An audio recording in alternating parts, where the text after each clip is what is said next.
Do you like old school Italian classics? The kind of food that tastes like there's a wise old Italian nonna in the kitchen, crafting sauces like you dream about, and stirring them with a wooden spoon that's older than you are? Then stick around. Today we're heading to a Las Vegas landmark that since 1949 continues to turn out Italian dishes the old-fashioned way. And at prices that will make you think you traveled back in time, parking was free, and your dollar went a long way. As a chef who's run my own restaurant, I don't sugarcoat my reviews. I tell it like it is. Well, welcome to Let's Eat Vegas, your guide to the good, the bad, and the delicious. Today, we're going a little farther south on Las Vegas Boulevard to a restaurant that's been dishing out scratch-made classics for decades. A favorite of Frank Sinatra, Elvis Presley, and the Rat Pack, this Vegas institution harks back to the days when men wore suits to dinner and women dressed like they were headed to the Copacabana. We first fell in love with this timeless spot years ago, and we've returned to see if it still has that same magic. Tonight, we're stepping into the legendary Bootlegger Italian restaurant. The calamari at Bootlegger's is the stuff of legends. Some Yelpers, as well as many of our viewers, swear it's the best in Las Vegas. And I'm inclined to agree. Tender, never rubbery, each piece is coated in a delicate batter that stays crisp to the last bite. I've ordered it every time I've been here, and it's as consistent as the sunrise. Fried calamari has been a staple in Italian-American restaurants since at least the 1940s, but its roots go much further back to coastal Italy, where fishermen would fry up the day's smaller catch as a snack before heading home. Back then, it wasn't restaurant food, it was comfort food. And here at Bootlegger, they keep that spirit alive. Simple, fresh, and done right every time. Long before mozzarella sticks became a fixture in American restaurants, fried cheese had been around for centuries. The earliest known recipes date back to the 14th century France, and Italians later gave it their own twist with mozzarella. In the United States, mozzarella sticks surged in popularity during the 70s and 80s, turning them into the bar and restaurant classic we know today. Here in Las Vegas, few carried that tradition forward quite like Chef Maria, the matriarch behind so many of this restaurant's recipes. She believed in making everything from scratch without shortcuts. You know, the right way. A philosophy they still embrace. These mozzarella sticks are made fresh to order, with chilled mozzarella to keep it from fully melting in the fryer. Each is dipped in egg, coated in seasoned breadcrumbs, and fried to a shatteringly crisp golden shell. Break one apart for that perfect cheese pull, then dip it into Chef Maria's fantastic sauce. The same recipe she perfected decades ago. This is one of the last restaurants in town where bread still shows up at your table complimentary. And not just any bread. These piping hot knots are made fresh from scratch, yeasty and light as air, brushed with olive oil, garlic, and fresh herbs. They come with a dipping sauce, but I'll warn you from past experience, it's drowning in oregano, which, as you all know by now, I consider a sin against Italian food. And this reminds me the last time I was here, I asked for Maria's marinara sauce instead, and it was night and day. Perfectly balanced, light, and mercifully easy on the oregano. So in my opinion, that's the way to go. And speaking of Maria, growing up, we had a neighbor named Maria Cartolucci who thought of my mom as her culinary rival. Maria fancied herself the queen of the block when it came to Italian cooking, but in reality, her Italian food was unappetizing due to her heavy-handed use of oregano. My mom made a marinara so good it could make a grown man weep, and she didn't bury it in oregano. Thankfully, except for a few items such as the original dipping sauce, Bootlegger's Chef Maria cooks more like my mom than her namesake, our neighbor Maria. After tasting the dipping sauce served with these bread knots, I half expected to find my neighbor, Miss Cartolucci, back in the kitchen. Needs more oregano. I have to admit, I hesitated to order the meatball. After the oregano-heavy bread knot dipping sauce, I braced myself for another herb overload. But since we're here for lunch and I'm showing you the whole menu, skipping it wasn't an option. And much to my surprise, it's fantastic. Not a trace of oregano or any other overpowering herb, just a perfectly balanced blend of pork, veal, and beef. The flavor instantly took me back to my own restaurant days. I remember one packed night in my kitchen when I heard the unmistakable post-helium voice of Megan Mullally from Will and Grace. Moments later, she popped her head in and told me she was addicted to my meatballs, and that I was her favorite chef. From then on, she came in almost weekly, introducing me to her friends as the best chef in LA. She was an absolute sweetheart. I miss so many of the wonderful friends I made in LA. Well, Chef Maria definitely put her heart into this recipe. I highly recommend these meatballs. And at just $5 each, you can order them on the side. They're enormous, big in size, bigger in flavor.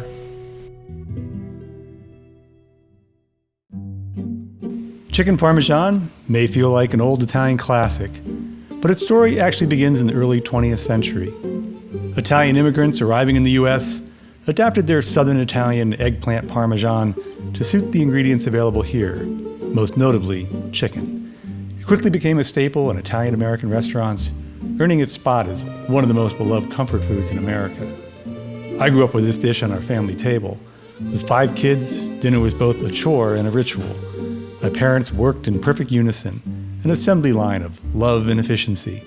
My dad would pound the chicken and pork reveal until you could almost see through it. Then my mom would take over, dipping each piece into egg wash, then flour, then breadcrumbs. Finally, it was topped with a sensational homemade sauce you dream about for days. Here, the chicken parm takes me right back to those nights. I close my eyes, take one bite, and I'm back at the table with my family. It's made the classic way, without shortcuts. Moist, tender, white meat chicken, beautifully breaded, topped with fresh tomato sauce and melted cheese. One taste, and you'll understand why some traditions never fade. One tradition I could stand to see fade: watching without subscribing. We're all guilty of this one, as according to YouTube, 60% of you watching right now are not subscribed. What? Subscribing is free, helps us grow, and lets us keep bringing you more of the good, the bad, and the delicious.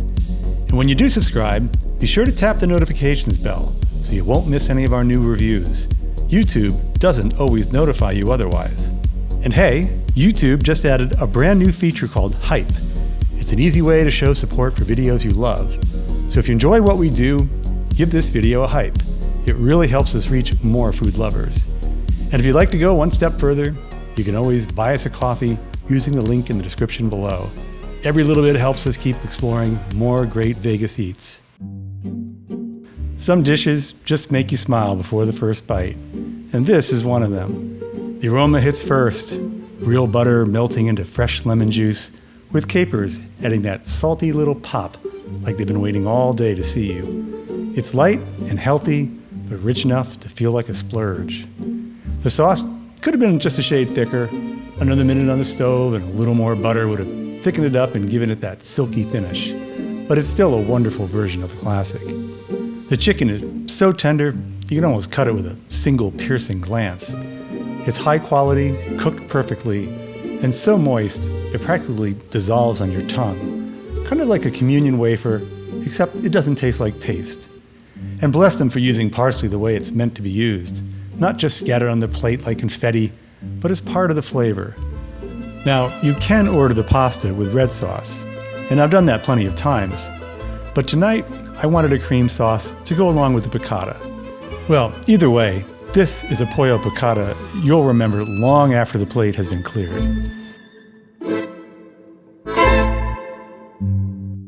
Traditionally, pollo bona comes nestled over a bed of potatoes, but I always ask for pasta instead. And at Bootlegger, they're more than happy to oblige. The sauce is what really wins me over. Rich, creamy, and reminiscent of a velvety Alfredo, but with just a subtle tease of Dijon mustard to keep things interesting. Their fettuccine is a standout. It's not your typical pasta tossed in a standard cream sauce. They add cream cheese, which gives it an extra layer of smoothness and body. Paired with the tender chicken, it's pure comfort on a plate. This dish is a must-try for anyone who loves creamy pasta with a slight wrinkle. Okay, overall, a fantastic start. But as you all know, we can't eat that much at any one time. So we'll be back tomorrow for part 2. Ravioli fritti have a long, rich history and a warm place in my heart. My mother was famous for thinking everything was invented by Italians and in St. Louis. She grew up there in a section of St. Louis in what was then called Dago Hill, now more politically correctly known as simply The Hill. In this case, she was actually correct. Fried ravioli was born there in the 1940s when a cook at Old Annie's, later Mama Campisi's, accidentally dropped ravioli into hot oil instead of boiling water. The result was so delicious it became a local classic, spreading to Italian-American communities nationwide. These ravioli are fantastic, filled with a wonderfully savory, beefy mixture. They have a tremendous amount of flavor. The crust is just amazing, truly crispy, and I'm loving it. Though they only give you 4, they're surprisingly filling. Truth be told, I could eat 100 of these. That's how good they are.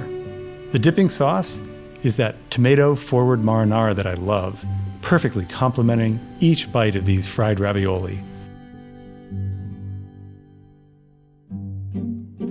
We first tried these about a year ago during our initial bootlegger review, and they're every bit as good today as they were back then. I know they pride themselves on making everything from scratch, but I was told they no longer make their own ravioli. And this is one area that really bugs me. Looking at all the Asian places that make their own noodles, but so many Italian places take shortcuts. Come on, Paisan, get with the program. Okay, that concludes this rant. Anyway, wherever these were made, they did a good job. They're little packets of perfection. The filling is a light, creamy blend of ricotta and Parmigiano cheese. Tender, but not heavy. The rosé sauce, sometimes called pink sauce, is much like a vodka sauce, but without the vodka. It's a luxurious mix of tomato and cream, a pairing Italian-American chefs began popularizing in the mid-20th century to mellow the acidity of tomatoes while keeping that bright flavor. The result is pure comfort, smooth, rich, and perfectly balanced. Bootlegger even offers someone else's gluten-free ravioli, so no one has to miss out. Anyway, I love this dish. The delicate ravioli soak up that silky sauce in every bite, making this a dish you'll want to linger. These stuffed mushrooms take me right back to my own restaurant days. As with me, Chef Maria makes her own sausage, something most of you already know I'm a big believer in. Her funghi have that old-world flavor only great homemade sausage can give. Fennel, red pepper, and just the faintest hint of sage. The sauce underneath is a silky traditional bechamel, rich and comforting. At $20, they're a little high for this restaurant, but still half of what you pay at an Italian spot on the Strip. And for me, this dish will always hold a special place. I've loved mushrooms and anything for as long as I can remember. My Aunt Lillian made these for every family gathering. Anyway, at Bootlegger, this dish is fantastic, and I gleefully devoured every delicious morsel.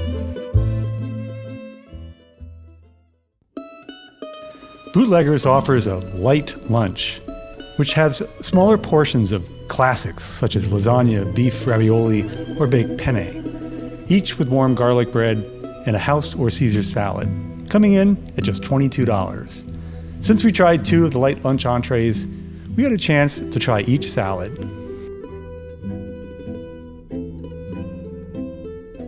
Back in my restaurant days, my Caesar brought a few guests to tears, probably the most satisfying of moments for a chef.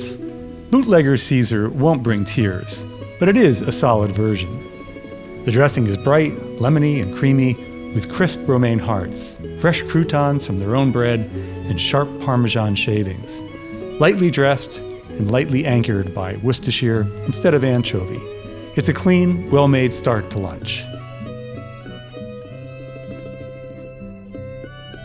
Bold, tangy, and unapologetically vinegary, this is a salad with personality. This Italian number is a winner. I especially love the garbanzo beans, common in Italian salads and a tasty nod to the shared culinary DNA between Italy and the Middle East. It's bright, light, and a salad I'd happily order anytime. The garlic bread of my Italian ancestors was a simple creation. A rub of fresh garlic over toasted bread, no butter, no oil, and no cheese. What we know today as garlic bread was born in Italian-American kitchens in the 1950s, and it quickly became a restaurant staple. Bootlegger's version is exactly the kind you just can't stop eating. Airy yet crusty bread baked in-house, brushed with olive oil, kissed with garlic, and dusted with fresh Parmesan. Perfect for mopping up every last drop of sauce and sparing you the embarrassment of being seen licking the plate clean. So here's my honest take. I can't stand this lasagna. It's the light lunch version, and therefore a smaller portion, which in this case is a positive. It tastes to me as though it's been hiding in a buffet warming tray for days. Somehow, it's surprisingly bland, yet again, drowning in oregano. Mrs. Carlucci, are you back there? Maria and my mom had what you might call a Cold War fought entirely through food. Every time Maria brought over one of her specialties, my mom, with the sound of Maria's departing footsteps still echoing in our ears, would drop it straight to the trash as though she were disposing of hazardous waste. My mom often mused, I can't fathom what drives Maria to overuse the oregano. It remained an often discussed family mystery, with many amusing theories put forth through the years. Sadly, this lasagna commits the same offense. I found it dense, heavy, and leaves a long, clingy oregano aftertaste that hangs around like an unwelcome dinner guest. There's plenty on this menu worth ordering, but for me, this is one dish to avoid.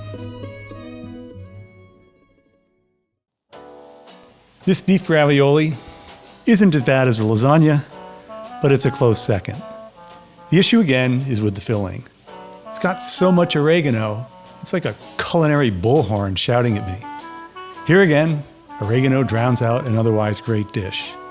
If they just swap some, or all, of that oregano for fresh basil, well, we might be talking about one of the best ravioli in town. Overall, I didn't find the light lunch dishes up to the level of the rest of the menu, and decided not to try the baked penne as a result. Okay, let's get back to the main menu. Eggplant parm might be a staple in Italian-American cooking today, but its roots are quite a bit older, and a little unexpected. In Renaissance Italy, Jewish communities living in segregated ghettos were the first to make it. Italians at the time believed eggplant was dangerous to eat, so they stayed clear. It was the local Jewish population who embraced it and transformed it into a delicious dish. Over centuries, the recipe evolved into the Parmesan we know today. Of course, every Italian thinks they make the best version. I grew up on it. I absolutely love eggplant. This one is the sliced style you see in many restaurants, made fresh to order. Instead of being stacked and layered like a lasagna, it's a single thick disc of eggplant, about an inch wide, breaded, fried to a crisp, and topped with melted mozzarella. They don't risk softening that crust with tomato sauce on top. Instead, the sauce is placed underneath, like a bed for the eggplant to rest on. I have to say, this is not my favorite dish here. In fact, I'd recommend the chicken Parmesan over this. I found the eggplant version bland and a little under-seasoned. The angel hair pasta on the side, however, is the real standout, perfectly al dente and dressed with Maria's bright, fresh marinara. That pasta alone is worth ordering, but in my opinion, I would stick with the chicken parm all day. The Pollo Angelo is a beautifully balanced dish, rich enough to satisfy, yet light enough to keep you coming back for another bite. Sweet red peppers, tender artichoke hearts, and briny Kalamata olives create a perfect contrast of flavors. The mushrooms add a deep, earthy umami that rounds everything out without making it heavy. Served over fettuccine, the silky Alfredo sauce ties it all together in a way that's nothing short of heavenly. This dish is a keeper. There are comfort foods, and then there's this. Maria's homemade Italian sausage, which should come with a warning label. Beware, may cause childhood memories to come rushing back. One bite, and I'm 8 years old all over again, standing in my grandparents' kitchen, watching my mom crank out our family recipe that I later served in my own restaurant. This sausage is the real deal. Pork, veal, and beef in perfect harmony, kissed with fennel, red and black pepper, and just the perfect amount of oregano. This is classic Italian sausage at its best. Pure, old-school craftsmanship. The sauce? Forget the jarred stuff. This is rich, bright, savory tomato sauce that tastes as though it's been slow-simmered by a nonna who's been judging you since birth. Do I sound bitter? I get this dish every chance I can. And here's my pro tip. Pay the little extra and get a side of that sausage with anything. I was told they only serve the rigatoni with Italian sausage for lunch, which is shocking. A dish of this quality should be available every minute they're open. As many of you may know by now, chicken marsala was one of my signature dishes in Hollywood. If you've ever wondered what mine tasted like, come here. It's nearly identical. In my opinion, there's only one right way to make this dish. Keep it simple. Balance is everything. Too much wine makes it cloyingly sweet, and you have to cook out the alcohol completely.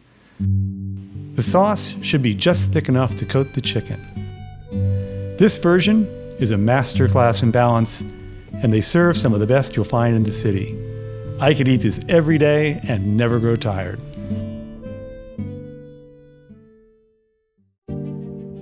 Well, after 2 days and more courses than I can count, Bootlegger still proves why it's a Vegas institution. So, is Bootlegger still worth keeping on your bucket list? Well, that's a resounding yes. Sure, a few dishes missed the mark. I'm looking at you, lasagna. But the dishes that avoid oregano overload, well, it's pure magic. From the tender pollo piccata to the unforgettable meatballs, and of course, Chef Maria's sausage that could start a family feud over who gets the last one, the hits here are worth coming back for again and again. The last time we were here, the service was cold and, let's just say, austere. The servers were efficient, but far from warm or friendly. I'm convinced they must have listened to our review because this time the staff was completely new. I suspect the previous crew found livelihoods as toll booth attendants, and everyone went out of their way to make us feel at home, from the hostess to the busboys and servers. The dining room still reminds me of a 1980s Holiday Inn off the highway in a small town, but if you're craving a dose of nostalgia and good old-fashioned Italian cuisine made the old-school way, Bootlegger is for you. If you're after Italian classics served with a side of Vegas history, this is your spot. Just remember my one rule: ask for Maria's marinara with those bread knots, and you'll thank me later. Well, we'll be back to Bootlegger soon. Who knows, maybe you'll see us there. And as always, don't forget to tell them Maria Cartolucci sent ya.